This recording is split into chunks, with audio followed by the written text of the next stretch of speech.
It all comes down to one episode. We've done 14 episodes. We've highlighted on men's, we've highlighted women's basketball within the Mountain East Conference. But now let's do a full recap. We recapped in the last episode both the men's and women's championship games. We talked with Will Yoakum from West Liberty and Markiah McCormick from the University of Charleston as well. So now we thought, okay, let's do a general recap on not only the season and the conference tournament, but also what else is happening within the Mountain East Conference. And who better to talk to about that stuff with than the commissioner of the Mountain East Conference himself, Mr. Reid Amos. Commissioner, welcome to the program. Thank you very much, Taylor. We appreciate what you do covering basketball in the Mountain State. Absolutely. So let's talk about the conference tournament that just happened this past week and weekend, for that matter. We crowned two champions in the men's and women's side of things. But from your point of view, you were able to be there throughout the majority of the weekend. Give me your general thoughts, how smooth of an operation it was, and just what makes it so successful. Well, let me first say the Westbanco Arena is phenomenal to work with. It's an ideal arena. Appreciate you having that background behind you. That was taken when Wheeling and West Liberty met in the quarterfinals last week.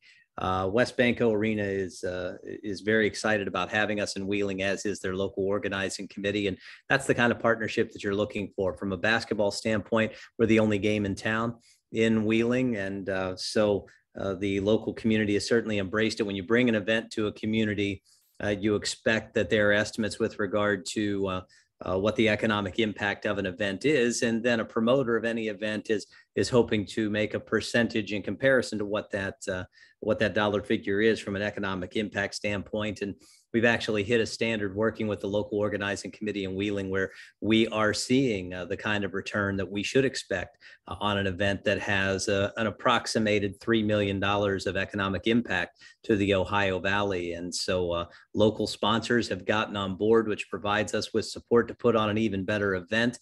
And we're able to generate some net revenue from the event, which we never had before coming to Wheeling. And that allows us to support even better events for our other 21 sports and our other 20 Mountain East Conference championships. At the end of the day, it's all about trying to create great experiences for our student athletes in the Mountain East Conference at the Division II level, and at the same time provide a great experience for fans that come out and support our student athletes as well. So things have gone extremely well in Wheeling.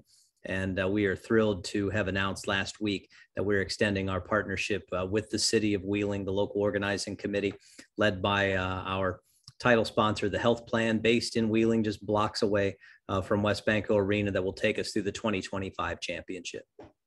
Well, let's talk about that plan that you guys have extended with not only the city of Wheeling, but also with Westbanco Arena. What went into that? I mean, I know a lot of that would have to have been from feedback, but if you could just give a little bit of a dabble into what happened in the negotiation process with that.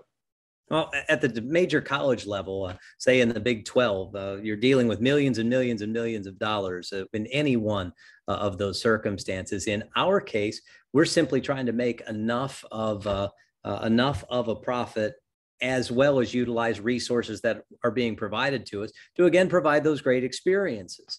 And quite frankly, it requires funding to be able to do so. And so we're able to engage sponsors in a unique way with the video board that you see behind your head at Westbanco Arena, that gives sponsors the ability to run commercials, the ribbon boards, the lower ribbon ring in Westbanco Arena, the digital scores table. All of those are ways for sponsors to position themselves with the crowds that come into the building. And we now have had we're still reviewing the final numbers and getting them from Westbanco Arena, but through 4 years, we have had what we believe now to be the 8 largest session crowds in the history of the Mountain East Conference basketball tournament. So there are a lot of elements that go into that.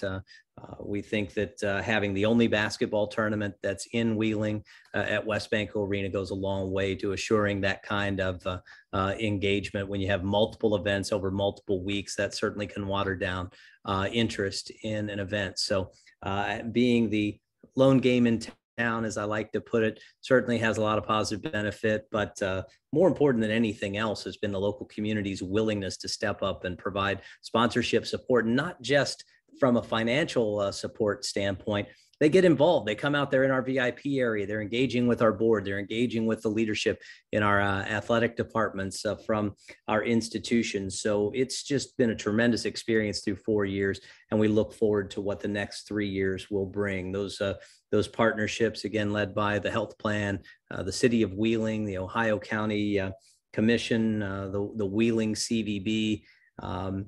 I could go on, and COVA has been a corporate partner of the Mountain East Conference, and the health plan is now going to be engaging us at an even larger level as a sponsor of the MEC. And the more support that we get like that, quite frankly, the better experiences we can create for our student athletes. And at our level, that's what it's all about. There aren't millions of dollars at the Division II level. What we do is we attempt to offset our costs. If we can generate some additional revenue, we can improve the experiences that student athletes have at NCAA Division II. Well, we're a nonprofit as the Mountain East Conference, and we truly operate like one. Let's go back to that feedback that you had mentioned as well. You mentioned how you get feedback from a lot of different levels, but from the fans that come in from each of these different schools, I would assume that the feedback that you all have gotten over these last few years has just been outstanding in regards to, the venue that you guys are playing in, a West Banco Arena, and just being in the city of Wheeling as well. What's that feedback been like from every fan base being able to come up to Wheeling and cheer on their team? Well, basketball looks good in West Banco Arena, especially since the renovations that were made roughly 5 years ago. Brand new seating throughout the arena. It's very comfortable for fans. Additionally, it's not just student athlete experience, but the fan experience with the things that we can do with the lighting system, with the introductions, the way we can utilize the video board, not just for sponsors, but for highlighting our student athletes with highlights. Video is up on the board while they are playing from the West Virginia Metro News coverage that they create for us. And the funding that we receive also has made it easy for us to have Metro News productions live on AT&T Sportsnet Pittsburgh. So a lot of those things are chicken and egg scenarios. If you have support, you can do more that benefits the conference, benefits the schools, and at the end of the day, most importantly, benefits the student athletes. We've consistently gotten good feedback from fans, but it's just as important for us to help position our institutions from a marketing standpoint with the attention that we draw for the institution. For us, it's not just about how many fans come through the turnstiles. So we're very pleased with the support that we've been getting and people coming to the arena and taking in the events and providing, taking in the games and providing positive feedback with regard to their experience. But also the event has enough attention that we're thrilled to be able to provide as opposed to it being behind a paywall. Then you only get people that are already a captive audience paying for that opportunity. We would prefer for it to be sponsor-driven and free to the viewer so that we have the opportunity to tell the story of our institutions. We always like to say that athletics is the front porch of our institutions and allows us the opportunity to tell the stories of our schools, because ultimately we're hoping to increase interest in young students at the secondary schools level, becoming interested in potentially becoming students, if not student athletes at our schools. Okay, so for people that don't know, you actually were a sports journalist at one point. Am I correct when I say that? Among many other things, but yes, I'd served as a vice president on campus of communications, and part of my duties were to serve as a play-by-play broadcaster, which I did on behalf of the WVIC, running the old WVIC tournament network, and also for two of our institutions in both radio and television prior to moving into a conference office role with the Mountain East. So I do have that background. I'm often asked whether or not it's something that I miss. I don't miss it as much as I thought, even though I love doing it, because I truly love what I do now. And I love who I do it on behalf of our nearly 5,000 student athletes in the MEC and our 12 colleges and universities. That leads me into my next question, because, obviously you were able to see so many great games last week. So I'm curious, put your reporter hat, put your communications hat on. Just whenever you step into the role as the commissioner of the Mountain East Conference, especially hosting an event like the MEC tournament, trying to market it, trying to, as you said, create the stories as well. Do you go back to your roots as a communications or even a journalist for that matter? And you're just like, okay, we could do this differently than what we're already doing. Does that ever happen? Well, I would put it this way. Those communication skills, that's the area that I studied in my graduate work as well as undergrad. And those principles that you learn from a communication standpoint, quite frankly, are of benefit in just about everything that I do associated with my role, quite frankly. So, whether that's from a marketing standpoint, internal communications among our membership, there are always benefits to utilizing our communication still. Something that we emphasize at a conference. We're very proud of how we have attempted to market and position our institutions in the MEC. Some of those lessons and experiences that I gained while I was on campus have undoubtedly been beneficial, and I feel very fortunate to be in a position where I'm utilizing those skills instead of on behalf of one institution, trying to do it on behalf of 12 of our schools. And I'm very confident with the successes that we've had in the MEC that our institutions have done a very good job in working together and utilizing our strategic plan as a league for the benefit of all of our institutions individually. So we mentioned the MEC crowning 2 champions, West Liberty winning on the men's side, the University of Charleston women's team won the women's basketball bracket. Now we're shifting our focus to the NCAA tournament, where the MEC is having a total of 5 teams, 3 on the men's side, 2 on the women's side, being able to represent the conference at the Division II national tournament. Whenever you look at that collective group, and even that number that I said, 5 teams being able to represent the MEC on a national scale, how do you think that benefits the conference? Well, we're number one excited about the opportunities for our student athletes. One of the things you have to keep in mind at the Division II level is that we operate a national tournament in a regional fashion, where Division I is truly a national bracket. In Division II, it's a regional one. So 64 teams make the postseason field in Division II, but it's 8 per region. So there are 23 conferences in Division II. 7 regions have 3 conferences. 1 region, which has 2 larger conferences, makes up 1 region. And so we share a region with the Pennsylvania State Athletic Conference, which has 18 members. We have 12, and the CIAA has 12 members as well. So anytime we're getting 3 teams out of 8 from 3 conferences, we're exceeding our percentage, what we would call an access ratio. We're exceeding our expected access ratio by getting 3 of 8 in an 8-team regional field. So we're very pleased to see 3 men's basketball programs get in. We had seen 4 get in on one occasion in the past. PSAC got 4 this year, but keep in mind that's 4 out of 18, and we're placing 3 out of 12. So 3 out of 12 for us is 25%. 3 out of 12 of our members making it is 25% of our membership, and it's less than that, being 4 out of 18 for the PSAC. So when you look at those markers as comparisons, it's a pretty similar access ratio that we've seen the PSAC get this year, as well as the Mountain East. And quite frankly, some regions are just better than others. We can't afford at the Division II level to run a national bracket and send teams all over the country like Division I does. So we have to do it at a regional level.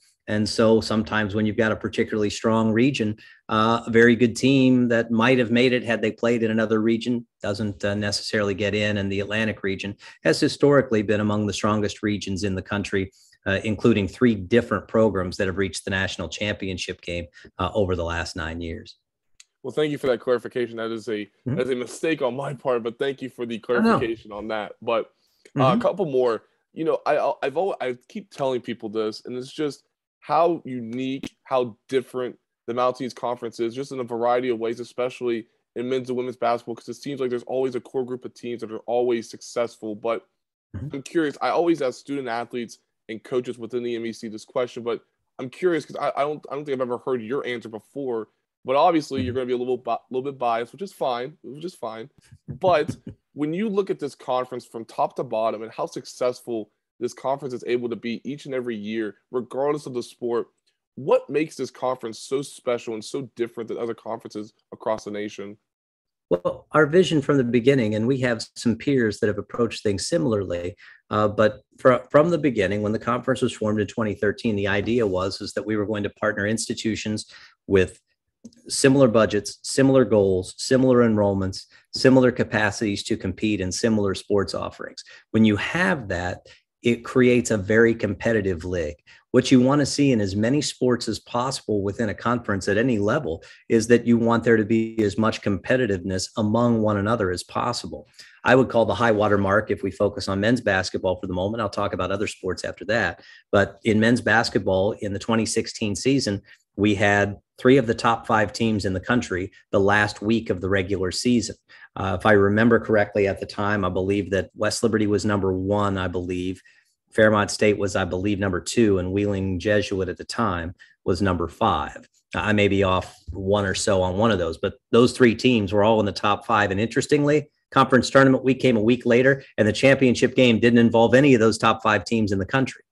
That tells you about how deep and how competitive our league is. And 2 years prior to this season I'm referring to, with 3 teams in the top 5 in the country, West Liberty played for the national championship in 2014. Fairmont State played for the national championship a year later in 2017. So when you've got a highly competitive conference, a few teams that are setting a standard and are very competitive with one another, and all of that competitiveness is close enough that you can have something like 2 teams that aren't included in those 3 making a championship game. The first 6 years of our conference, 6 different men's basketball teams won the conference tournament. So that tells you about how competitive the league is. And our hope is that if it remains that competitive, it's great preparation for the NCAA postseason. And though we've had 2 different programs finish runner-up in the national championship, we're hoping that it ultimately leads to a point where one of our institutions would win a national title, and which we've seen in men's soccer, by the way. Charleston has won multiple national championships in men's soccer. 2015, Wheeling Jesuit at the time, now Wheeling University, wins the national title in women's volleyball. We've had some outstanding programs in women's basketball. Glenville State, the number 1 team in the country, entering the conference tournament. And the University of Charleston played what they would have to agree was their best game of the season, and it was just enough to knock off Glenville from being the only undefeated team in Division II women's basketball. And who knows, they could meet in the regional championship this weekend down at Glenville, as Glenville's hosting the women's regional over the weekend into Monday, and Indiana, Pennsylvania, hosting 3 of our teams in men's basketball Saturday, Sunday, and Tuesday as well. A couple more. And when you look at the future of the Mountain East Conference, I would assume that that's already starting to develop. That's already starting to come into fruition as well. But if you want to share, it's fine. I'm giving you the floor. Is there anything that you would like to announce that the Mountain East Conference is doing in the not-so-distant future outside of the renewal of the contract with the West Banco Arena? Is there anything else that you would like to add into the future and aspirations for the Mountain East Conference? Well, I'll start here, and it's how proud we are to have managed to make our way through the last 2 years. Quite frankly, we were as successful as any Division II conference in navigating the impacts of the pandemic and providing our student athletes with the opportunity to play in an appropriately safe fashion. Some conferences, including ones in our region, did not play as many sports as we did. One conference made the decision to not play at all for an entire year. Another conference only played its spring sports. And we elected to provide our student athletes with the opportunity to, even though there were not fall championships in 2020, 2021 for the NCAA, we provided a conference championship opportunity, delaying those sports until spring. It's not something I would want to relive, having all 23 of our sports compete in one semester, but doing so gave our student athletes the opportunity to play in every one of their sports. And when you think about the mental health impacts of the pandemic, and our student athletes who come to our colleges to combine pursuing a college education with having the opportunity to compete in the sport that they love, providing an opportunity to play, if we were able to do so safely, was very important to our student athletes. And looking back on it, I think all of our administrations at our institutions, and I know I can speak on behalf of our conference staff, that we're very proud to have done what we've done on behalf of our institutions, giving them that opportunity to play. But at the same time, it's felt like we spent 2 years playing defense. All that we've been doing is attempting just to figure out how our student athletes can play. And while that was a very important thing to do on their behalf, it has certainly derailed bigger picture goals that we have had in trying to move the league forward. So one of the things we're very excited about with hopefully putting the pandemic in our rearview mirror, is that we can get back to making efforts to move, to support our institutions, to help them move forward, to continue to provide great experience for their student athletes, as well as, which ties right into having a great experience. If a league is very competitive, that's a great experience for student athletes. And hopefully that provides the platform to move them forward to be very competitive at the NCAA level. And it's something that we certainly hope to do, despite the fact that our smaller enrollment institutions on the whole and on average have some of the smaller budgets for athletics in NCAA Division II. I think that we've been able to have great successes because of the quality of our people and the support that we get in this region of the country, and having a quality experience at our institutions is able to attract some of the best Division II athletes in many sports. So we hope that the last 2 years has just been a side road for us that we've successfully navigated, and we can get back to attempting to move things forward in a way that keeps us very nationally relevant in NCAA Division II. And I'll end here because I want to go along the lines of what you just said, dealing with COVID these last 2 years. You mentioned how you guys have been trying to get back into the swing of things on a much larger scale before COVID even happened. But I would assume, and you can correct me if I'm wrong, but I would assume that a lot of it had to have done by your staff, by yourself as well. So going on the staff in the front office of the Mountain East Conference, how great of a staff have you been able to stick by with since the beginning of the pandemic and getting to where we are today here on March 10th, 2022. You mentioned how hopefully we're in the rearview mirror at this point, but how helpful has your staff been throughout this whole process? I don't know that I can properly articulate it. There are many outstanding staffs in conference offices in NCAA Division II, but there's no staff anywhere in the country in Division II that I would trade mine for. The work that they did through the course of the pandemic, Senior Associate Commissioner Adam Zundel, who had his last day with the conference on Sunday after being our first hire as a league after I became commissioner. He's moving on to an opportunity outside of athletics. I don't know that I can say enough about the outstanding work that he's done for us over 9 years, and particularly during the course of the pandemic. Associate Commissioner Allie DeWitt, same thing. She's been with us for 5 years, came to us from Chowan University after being the CIAA Woman of the Year as a student athlete at Chowan. We're so fortunate to have her, and the two of them literally worked tirelessly throughout the course of the pandemic so that we could provide our student athletes the opportunity to play. I'll give you a really good example of the hard work that we've done. While many conferences did not play anywhere near as many, only one conference was a peer of ours on this front in over 23 conferences. At the height of the pandemic, we were able to, utilizing testing supplies that were provided to us largely by government entities, we were able to play 96% of our basketball games last winter and 100% of them this winter. And for us to do that at our level, where our resources are so much smaller than major universities, it's really quite a feat. The staff deserves a lot of credit. Well, Commissioner, thank you for your time. It was a pleasure speaking with you and great recapping a great season here in the Mountain East Conference. As you said, 100% of games were completed this season, so that's definitely a huge accomplishment as we enter the back end of the COVID-19 pandemic. So thank you for your insight. Thank you for your knowledge within the MEC as well, and thank you so much as well for everything you do. Taylor, thanks so much for your coverage of basketball throughout the Mountain State once again, and I appreciate having had the opportunity to speak with you. Well, thank you again, and this will conclude episode 15 of MEC Roundup, the final episode of this series, and I will catch you all next season with yet another edition of MEC Basketball Roundup. Thank you all for listening, and stay safe.